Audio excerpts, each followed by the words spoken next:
Bienvenidos a todos y a todas a este nuevo vídeo de hoy en el que vamos a dar paso a la siguiente unidad didáctica, el proceso de selección de personal. Esta unidad didáctica está compuesta por tres secciones. Una primera parte introductoria donde se define el proceso de selección de personal y sus objetivos, y además hablaremos también de los distintos tipos de selección de personal que hay. En la primera sección nos centraremos en describir el proceso de selección de personal, desde la preselección y entrevista preliminar, pasando por las diferentes pruebas y entrevistas que se pueden realizar en el mismo, hasta terminar con aspectos más técnicos como la elaboración de informes, contratación y evaluación del proceso y los resultados del proceso selectivo. En la segunda y última sección detallaremos cuáles son las herramientas que se pueden utilizar para la selección del personal. Por una parte veremos las pruebas centradas en evaluar los rasgos psicológicos, por otra parte detallaremos algunas de las pruebas que se pueden utilizar para la evaluación de competencias y finalmente hablaremos de los distintos tipos de entrevistas que se pueden realizar en los procesos selectivos. Comencemos este nuevo tema definiendo el concepto para después conocer cuáles son los objetivos que se persigue y finalizar explicando los distintos tipos de selección de personal. Además, realizaremos una breve introducción de todas las fases o etapas de las que está compuesto dicho proceso. El proceso de selección de personal se entiende como un proceso sistemático para evaluar a los candidatos y las candidatas que han sido reclutados y reclutadas previamente y de esta manera poder elegir al candidato idóneo o candidata idónea para el puesto vacante. El objetivo que se persigue es múltiple. Por una parte, se busca contribuir a los objetivos generales de la organización y para ello se busca incorporar personal con altos niveles de rendimiento que garantice la satisfacción de dichos objetivos. Por otra parte, se pretende que la inversión económica que ha hecho la organización al incorporar nuevo personal resulte rentable. Finalmente, se trata de satisfacer tanto los intereses de las personas como de la organización con esta nueva contratación. Es importante destacar que, al igual que en el reclutamiento, el proceso de selección puede ser interno o externo. El proceso de selección interno se referirá a aquel realizado dentro de la organización, mientras que el externo será aquel realizado fuera de la organización con la intención de incorporar nuevo personal. Pasemos ahora a explicar cuáles son las etapas por las que un proceso de selección puede pasar.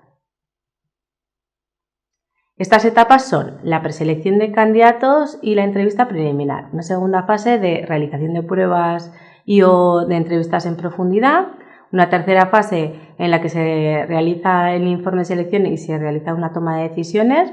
Luego pasaríamos a la contratación y un proceso de acogida y posteriormente se realizaría la evaluación del proceso y de los resultados. De estas etapas o fases, algunas de ellas pueden realizarse o no en función de varios condicionantes, como puede ser un número elevado de candidatos y candidatas, el tipo de puesto para el que se ha diseñado el proceso selectivo, el presupuesto de la organización para realizar el proceso selectivo o incluso el tiempo o herramientas de las que dispone para la realización del proceso de selección. Por ejemplo, las pruebas se realizan cuando hay un gran número de candidatos y candidatas y es necesario ir filtrando a los más adecuados. Sin embargo, en la mayoría de los casos son pruebas costosas y requieren de tiempo y condiciones contextuales o ambientales específicas para poder realizarlas. Otro ejemplo es la realización de las entrevistas. Esta puede ser una única entrevista o múltiples. En este caso, las pymes suelen recurrir a la realización de una única entrevista en profundidad, mientras que las grandes multinacionales que tienen más recursos suelen utilizar varias entrevistas y de diferentes tipos en los procesos selectivos. En el día de hoy hablaremos de la etapa 1 y la etapa 2, aunque esta última la describiremos en profundidad en posteriores vídeos. Comencemos con la primera etapa, compuesta por la preselección y la entrevista preliminar. Cuando finalizamos el tema anterior, el proceso de reclutamiento, comentamos que esté finalizado cuando se conseguía una serie de candidatos y candidatas que a priori parecían ser idóneos o idóneas para el puesto de trabajo. La selección de personal comienza cuando se realiza una preselección de los mismos. Es decir, se debe de realizar una criba curricular en el caso de la selección de tipo externa o un análisis del expediente personal normalmente informatizado del que dispone la organización en los procesos selectivos internos, tras lo cual los candidatos y las candidatas van a ser clasificados en 3 grupos diferentes.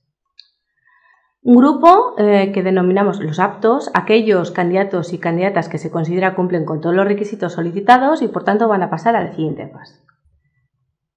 Otro grupo que tenemos a los no aptos, que son los candidatos y las candidatas que no cumplen con los requisitos solicitados En este caso es importante destacar que a los rechazados y rechazadas es necesario enviarles un email desestimando su candidatura y agradeciéndoles el interés mostrado.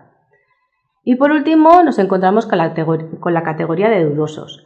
Son aquellos candidatos y candidatas que o no cumplen con todos los requisitos solicitados, pero pueden o podrían suplirlo con otro o podrían llegar a desarrollarlo, o bien no se dispone de información suficiente para valorar si poseen o no todos los requisitos solicitados. En este caso pasarán a la siguiente fase donde se analizarán si realmente cumplen todos los requisitos solicitados o no. Una vez categorizado a todos los candidatos y candidatas, se pasaría a realizar la entrevista preliminar. La entrevista preliminar consiste en una entrevista normalmente telefónica de 5 o 15 minutos de duración que se utiliza para contrastar los datos que se incluyen bien en el currículum vitae cuando el proceso selectivo es externo o bien en el expediente personal del candidato o de la candidata cuando el proceso selectivo es interno. Además, se busca conocer el interés hacia el puesto vacante y la disponibilidad para incorporarse al puesto vacante en los plazos señalados. La entrevista preliminar, al igual que otras herramientas o técnicas, es necesario prepararla de antemano. Con el currículum vitae en mano o el expediente personal del empleado o la empleada, analizar la información que vamos a querer contrastar, así como aquellas preguntas que queremos plantearle para aclarar las posibles dudas que nos hayan surgido. Una vez preparada la entrevista, se llamará al candidato o a la candidata y lo primero de todo será identificarse diciéndoles quiénes somos y de dónde le llamamos, y posteriormente se les explicará el motivo de la llamada. Por último, pero no menos importante, se les preguntará si disponen de un momento para contestar a nuestras preguntas o si desean que les llamemos en otro momento. Cuando el candidato o la candidata esté disponible para realizar la entrevista, se le preguntará por los datos que se recogen en el currículum vitae o en el expediente de personal, desde datos personales por si hubiera habido algún cambio de domicilio o teléfono, etc., hasta los datos aportados en las secciones de formación y experiencia laboral. Además, se les explicará en qué consiste el puesto vacante, funciones, tareas y características, y se le preguntará por los intereses y objetivos laborales que tienen. Y en esta misma línea se le preguntará por su interés por el puesto vacante, si sigue disponible para el puesto vacante o cuándo podría incorporarse al mismo. En caso afirmativo, el entrevistador o la entrevistadora le explicará cuáles serán los siguientes pasos a seguir en dicho proceso. En caso negativo, se le explicará al candidato o a la candidata cuáles son los motivos por los que no se considera adecuada su candidatura, agradeciéndole el tiempo e interés mostrados, o no se le dirá nada y posteriormente se le enviará un email de desestimación. Tras esta etapa vendría una segunda etapa en la que se pueden realizar una serie de pruebas o entrevistas, o las dos cosas. Entre las pruebas que se pueden realizar encontramos de dos tipos: pruebas para la evaluación de rasgos psicológicos y pruebas para la